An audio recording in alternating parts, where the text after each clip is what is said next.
There's something about the sound of an acoustic guitar. The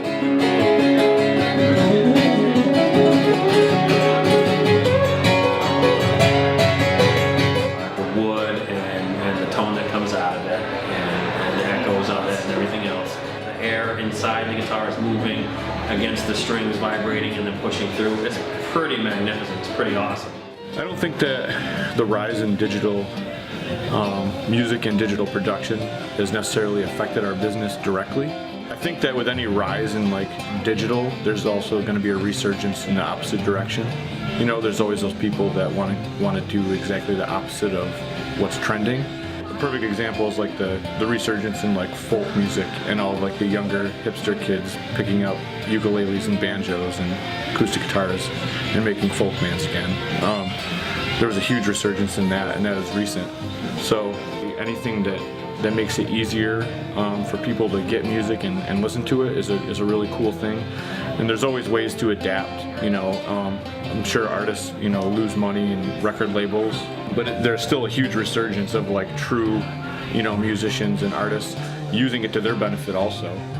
It's definitely allowed us to write on a laptop, meaning when we come up with our ideas, it's super easy for us to track it and send it to each other and share ideas through the use of a MacBook. I hear stories of bands used to call each other's voicemail and record their idea on the other person's voicemail. Now that we are where we are, it's so easy for us to demo things, and if we don't have a drummer on site, he programs the drums. Exactly, yeah. So we definitely take advantage of the convenience of technology, but we don't typically rely on it when it comes to our ability to perform our music. Also, we identify more with like playable instruments, we'll say, rather than button pressing. It's kind of easier to just take an acoustic guitar and a voice and throw that up, and it's kind of like, in a way, it's more raw and it kind of shows what you're actually capable of, but in a sense, it's also just easier production-wise.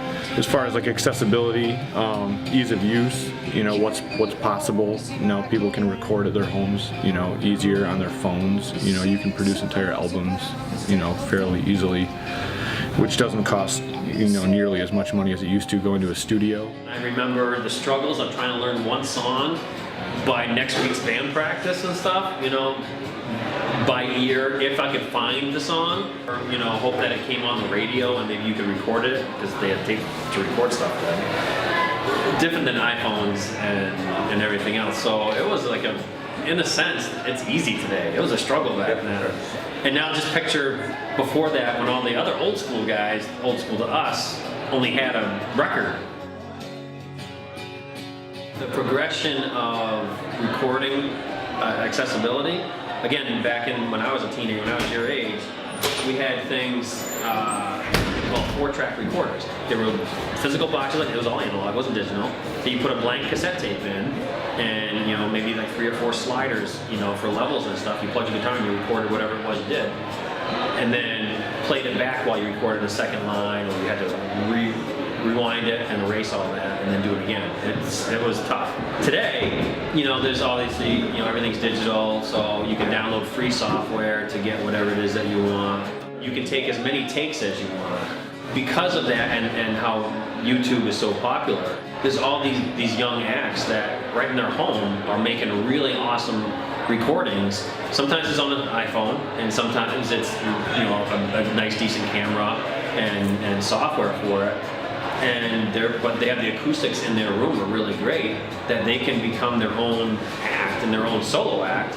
Any way you look at it, the more the merrier. Like, you know, the more music being made and the more people like feeling inspired and being artistic it's awesome. It's just like with anything, when you get that much and that huge saturation, like quality goes down.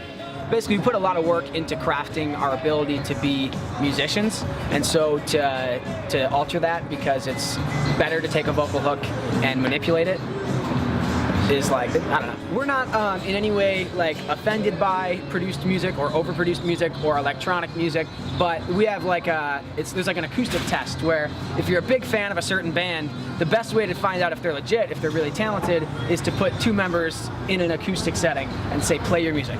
And if it doesn't sound good, then you're probably not all that talented.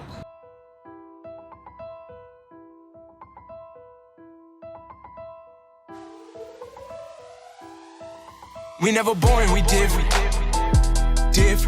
We from New York, we different. Yeah, I played classical piano for a long time. I took that talent into producing, and I started producing. My dad actually bought me like a first like MIDI, like MBK electronic keyboard. So I just plugged it in the GarageBand, started making different sounds, like messing with different sounds. I played everything on the keyboard because that's how I can play music. So I started putting like drum sound and guitar sound and all types of stuff onto the keyboard, and I just went from there. I produce all my own beats. I started off just producing. I started off just making beats because I never like produced or rapped in high school. I didn't want to find other people to rap over stuff because I don't really like working with people that much. So I didn't want to find like other rappers to go on my beats. So I was just like, I'm just throw auto-tune on and whatever, start singing melodies, like, and start rapping over my stuff. It's hard for me to say somebody like Metro Boomin isn't a musician, because like I've watched like videos of him just making beats and stuff. And can he play an instrument? Not really, but like he's making something. Like he's making like if you hear like the track behind Bad and Bougie, like he's making everybody jump up and down, like he's making the clubs go off, stuff like that. There is something lost, but it's also a talent in itself. Like you can't just because you can play an instrument doesn't mean that you can make a beat. Usually I record in my room. I record right here. After I have like a rough version that I'll engineer myself and kind of have something to like listen to, then I'll take that to the studio and actually like professionally record it. I think it's definitely gonna keep gaining in popularity just because like everything is so quick now, like even with the internet and stuff like that, like nobody really wants to take time to do it. Like nobody's sitting through music classes anymore, like trying to learn instruments and stuff like that. Like everybody just like, oh, I want to produce, I want to rap, like give me a YouTube beat. Like you can literally get a YouTube beat and put it into Logic and then just rap over it. Like you don't actually need to make beats or anything like that anymore. So I think it's definitely going to keep gaining in popularity. It's not going anywhere. The internet and that technology has made it easier than ever for bedroom musicians and people to really create and release anything they want at any time. It's a useful tool. It's just all about how you use it. We play acoustic guitars because ninjas don't use machine guns.